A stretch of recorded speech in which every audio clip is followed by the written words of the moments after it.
Tem uma outra notícia importante. O novo presidente da Comissão de Segurança Pública do Senado, Flávio Bolsonaro, ele revelou as prioridades de sua gestão.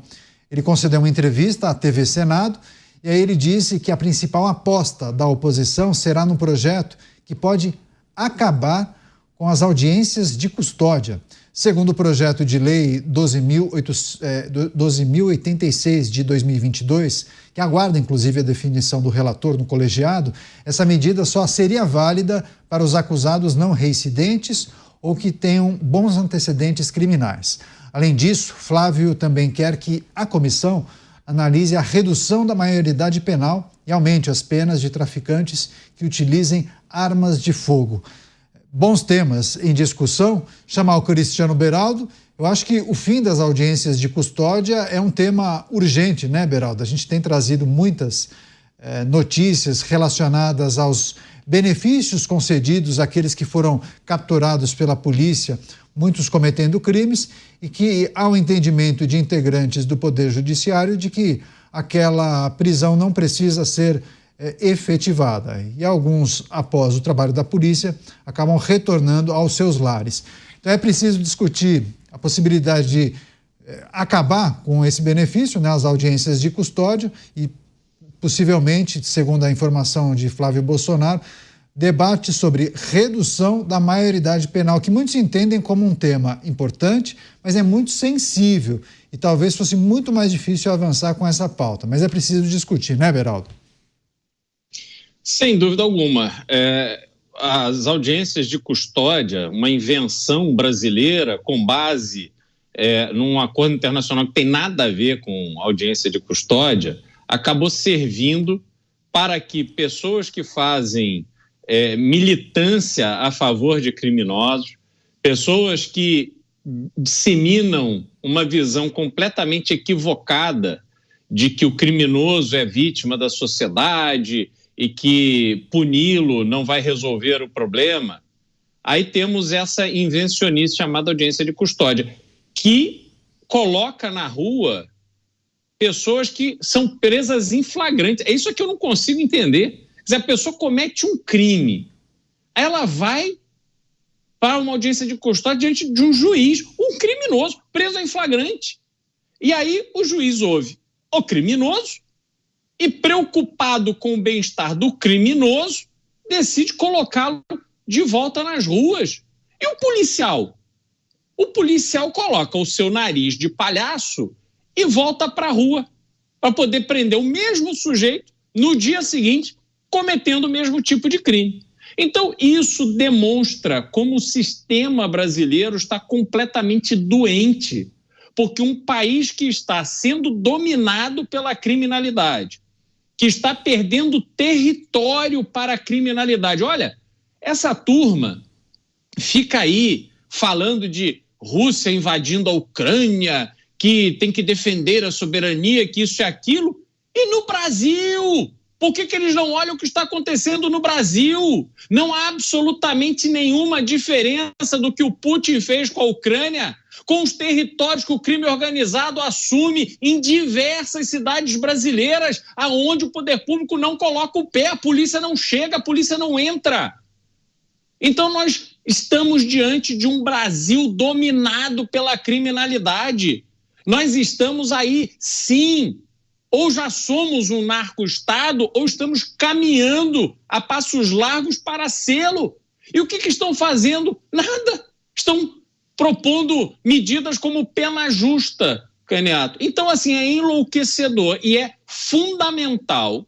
Falávamos mais cedo sobre a bancada conservadora que foi eleita no Congresso. É fundamental que ela produza avanços concretos para acabar com essa dinâmica que está tomando conta do Brasil, porque senão a nossa situação como cidadãos brasileiros, as nossas famílias viverão cada vez sob mais restrições, o que é absolutamente inaceitável. Então é preciso o Congresso avançar. A gente faz esse giro falando das audiências de custódia, daí depois a gente traz a percepção sobre outras demandas, inclusive redução da maioridade penal, e o Beraldo pode até trazer exemplo dos Estados Unidos, porque há estados, inclusive, a depender do crime, crianças e adolescentes são julgados como adultos, né?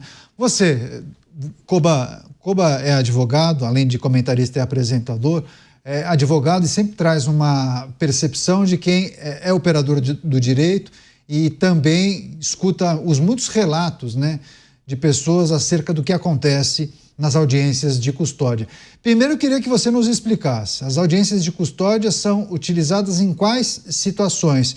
E por que esse dispositivo é tão criticado hoje em dia?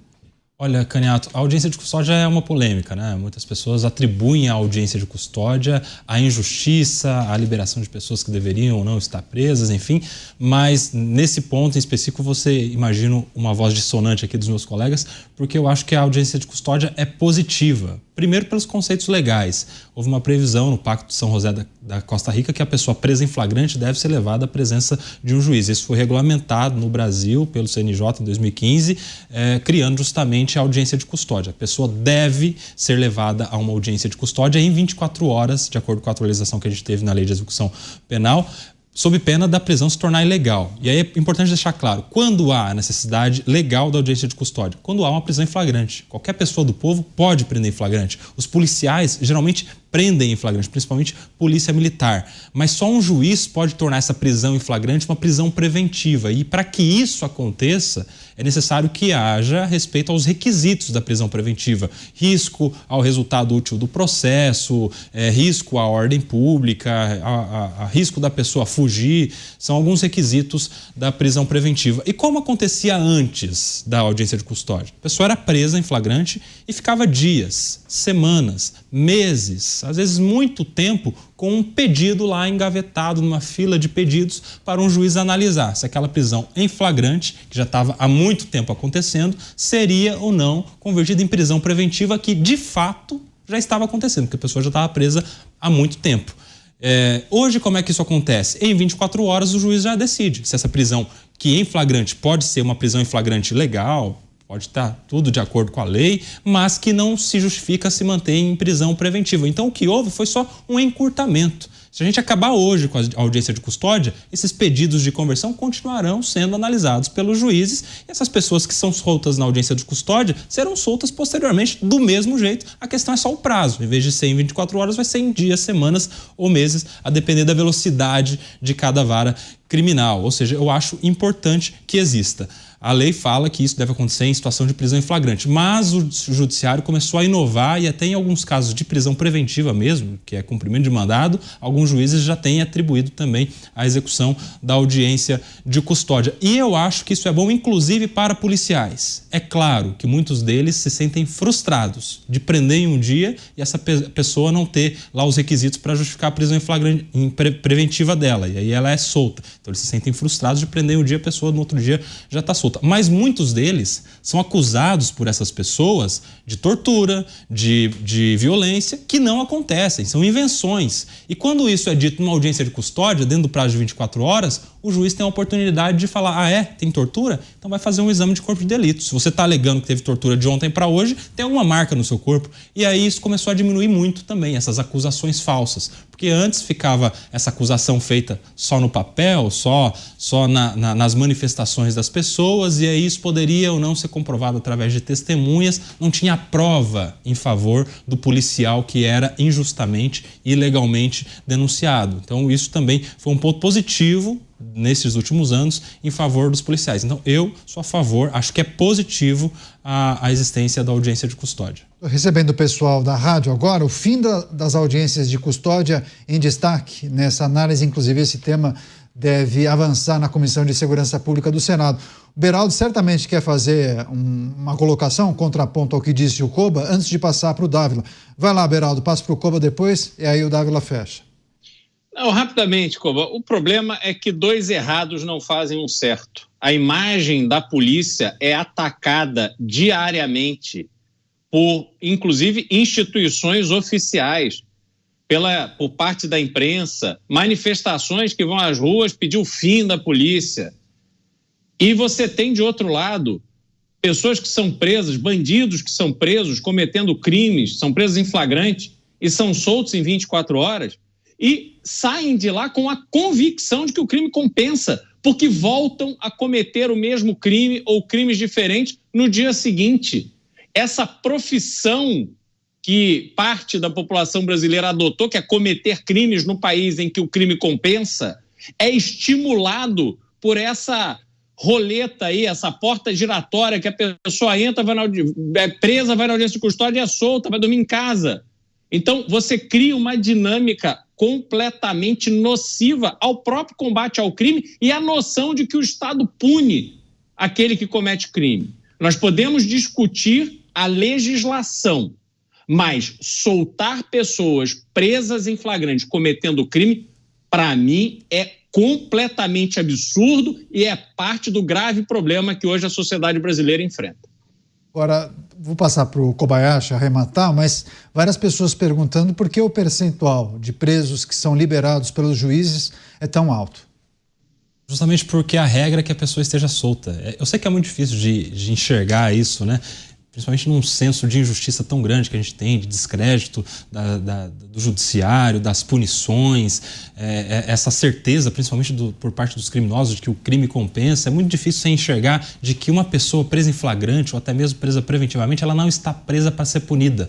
Ela não está presa para refletir, ela não está presa para pensar no que fez. Ela só pode estar presa antes de uma decisão que a condene depois de um processo, só nessa situação, justamente para que haja o devido processo legal, a oportunidade de defesa, o contraditório, enfim. Ela só pode ser presa antes, justamente quando há todos aqueles requisitos para garantir que essa pessoa não atrapalhe o processo, não atrapalhe a sociedade ou não fuja.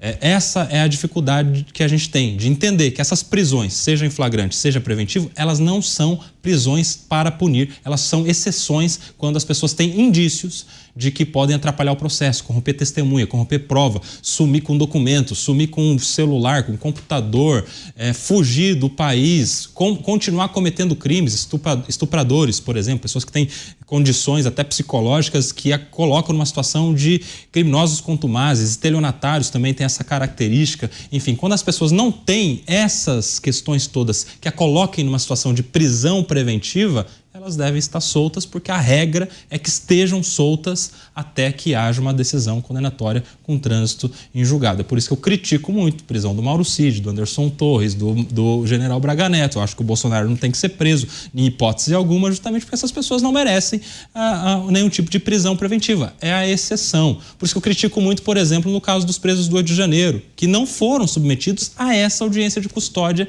em 24 horas. A partir da 25ª hora daquelas prisões todas já eram ilegais, porque a lei diz que se em 24 horas não tiver prisão, não tiver audiência de custódia, a prisão se torna ilegal. É essa crítica que se faz, não de acordo com quem responde, com o CPF, com o nome, mas de acordo com a legalidade, independentemente de quem seja o beneficiário ou não dessas ações. Muitos interpretam isso, né, Dávila, como um benefício, né? E aí o camarada que foi pego cometendo um crime, mas acaba não tendo a preventiva decretada e volta para as ruas, ele volta muitas vezes cometendo o mesmo crime no dia seguinte, né, Dávila? E é isso que passa, esse sentimento de impunidade. O Koba deu uma ótima explicação, né? Às vezes a virtude de uma lei não está na sua prática, e na prática o que passa é o sentimento de impunidade, e cada vez mais no Brasil nós temos esse sentimento, ainda mais quando aconteceu casos que nós já noticiamos aqui, que o sujeito foi preso mais de 10 vezes praticando o mesmo crime. Então é uma coisa realmente inacreditável. E isso tem a ver com a morosidade da justiça, com o sentimento de impunidade. Então eu vejo que nós hoje temos uma justiça penal, e não só por uma questão das regras, mas às vezes por ausência de regras. Eu sempre falo aqui que eu acho que no Brasil nós precisamos ter uma severa lei de execução penal para que nós tenhamos certeza de que as pessoas que forem julgadas respeitando o devido processo legal, condenadas a 30 anos, elas têm que cumprir 30 anos, não pode cumprir um sexto da pena. Isso é um absurdo, e isso passa um sentimento de impunidade gigantesco. Então eu vejo que leis como uma lei de execução penal para cumprir integralmente a pena, uma capacidade de estabelecer metas para aumentar índice de esclarecimento de crimes. Tudo isso é fundamental, porque senão nós vivemos no país da impunidade. E quando há impunidade, o que as pessoas demandam e almejam com razão é ser mais duro com tudo, com as penas, com a polícia, e isso acaba criando o sentimento daquilo que nós sempre falamos aqui, o Estado não cumprindo o seu papel fundamental, que é o papel de manter a ordem. No Brasil não existe ordem, existe desordem, existe impunidade, existe um dos autos mais elevados do mundo de homicídios, e isso mostra que a justiça não está funcionando, mesmo que tenha princípios virtuosos, como disse o Kobayashi. E aí, isso acaba desmerecendo tudo o que está no nosso Estado de Direito, que, na verdade, não faz o direito do cidadão ser cumprido. Agora, pegando esse exemplo do Dávila, há casos em que 7, 8, 9 vezes a pessoa acaba sendo detida pelo mesmo crime. Ele passou por 7, 8, 9 audiências de custódia. E aí, por qual razão? Na segunda audiência de custódia, o juiz já não identifica que é um reincidente e acaba decretando a preventiva. Me parece que seria mais adequado, né, para essas situações. Derrite, o secretário de Segurança Pública, já disse isso em algumas entrevistas. Há casos em que nós prendemos 12, 13, 14 vezes o mesmo indivíduo por crimes muito parecidos, né, um intervalo super curto. Né, Caniato, o erro é do juiz, não é da audiência de custódia. Se o juiz decidiria, tendo ou não tendo audiência de custódia, pela soltura dessa pessoa, no dia seguinte ou na semana seguinte, no dia seguinte ou no mês seguinte. Uma pessoa que é presa 2, 3, 4, 5 vezes, mas a audiência de custódia ela não existe sem a figura do juiz, né? Exato, mas existe o juiz, né? mas antes já existia o juiz sem a figura da audiência de custódia, essa é a questão. Ele já decidiria dessa maneira, tendo ou não tendo audiência de custódia. Então, o erro não está na existência da audiência de custódia para essas pessoas que mereciam estar presas e são soltas. O erro não está na existência da audiência de custódia, está na decisão do juiz, porque uma pessoa que é pega 2, 3, 4, 5 vezes roubando, está claro que ela põe em risco a segurança pública, põe em risco a ordem pública. Então, ela já tem contra si presente um requisito da prisão preventiva. Um dos requisitos é justamente proteger a sociedade. Então, o juiz erra em soltar essa pessoa, seja ou não na audiência de custódia. Essa pessoa já seria solta antes. Não significa que antes da audiência de custódia ela permanecia presa. Não, ela só demorava um pouco mais, talvez uma semana, 2, mas esse mesmo juiz decidiria. Essa é a questão. É que às vezes a gente olha para o instrumento, que é uma audiência de custódia, e não olha para a decisão. A decisão é equivocada. Uma pessoa que é presa 1, 2, 3, 4 vezes, ela precisa estar presa porque é uma pessoa contumaz, criminosa contumaz. É uma pessoa que só faz furtar, uma pessoa que só faz roubar, coloca em risco a sociedade. E aí, para esses casos, há recurso, o Ministério Público tem que ficar em cima para recorrer e manter a prisão dessas pessoas. Pois é, tem vários assuntos que a gente precisa tratar ainda no programa de hoje. Beraldo, vou passar rapidamente para você passar a régua fechada. Acho que você tem algum comentário a fazer em cima do que o Koba acabou de dizer. Mas se quiser rapidamente pontuar a questão que envolve a possibilidade de discutir a redução da maioridade penal, há muitas figuras que defendem a revisão ou a instituição dessa regra. Mas no Brasil, sobretudo por conta das bandeiras de direitos humanos que a gente observa que são muito fortes em grupos do Congresso Nacional, muitos entendem que dificilmente isso avançaria. Bom, são vários aspectos, Caniato, mas como o tempo urge, deixa eu tentar aqui rapidamente fazer um comentário sobre o conjunto dessa obra e das suas consequências para a sociedade brasileira. Hoje, os jovens, né, os menores de idade, quando são presos, eles também não são submetidos ao mesmo processo penal e às mesmas condenações que um adulto. Mas a gente está vendo que as audiências de custódia e todo esse sistema de progressão de regime, etc., sempre funciona para tornar a vida do criminoso mansa. Então, eu pego o ponto do Kobayashi, que aquele que foi preso furtando ou roubando, ele seria solto de qualquer maneira, mas eu tenho certeza que passar 2 semanas no Chilindró, vida de preso, com o pai e a mãe sabendo que tem um filho vagabundo criminoso, isso faz muito mais diferença do que o sujeito que vai, rouba, é preso, sai e vai dormir em casa como se nada tivesse acontecido. Então, nós temos vários problemas aí envolvidos. E eu sou bastante mais favorável ao modelo norte-americano, por exemplo, onde a pessoa que vai presa, ela fica presa. E não há esse sistema que fica beneficiando o criminoso. O sujeito que é preso, por exemplo, por envolvimento com prostituição em estados onde prostituição é proibido, ele vai preso, é a esposa que tem que ir soltar o sujeito. Se a esposa não aparecer na cadeia, ele vai ficar preso lá. Então tem que parar com essa mentalidade que se consolidou no Brasil de direitos humanos, porque pobre coitado, a sociedade que gera esse pobre coitado, não tem pobre coitado nenhum, não. E a gente tem que prender muito mais, porque quando eles entenderem que cometer crime tem consequência, aí a gente vai ver o número de criminosos diminuir. Pois é, Mayumi Cune, o Beraldo fica indignado, fica inconformado de verdade. É isso mesmo, Beraldo, ela escreveu aqui, Mayumi Cune. E aí, agradecendo muito, Márcio Marcília, Wilson Schultz, Adriano Araújo, Marlúcia Nunes, Nani. Obrigado, viu, pessoal, pela audiência e participação todos os dias com a gente aqui em Os Pingos nos Is.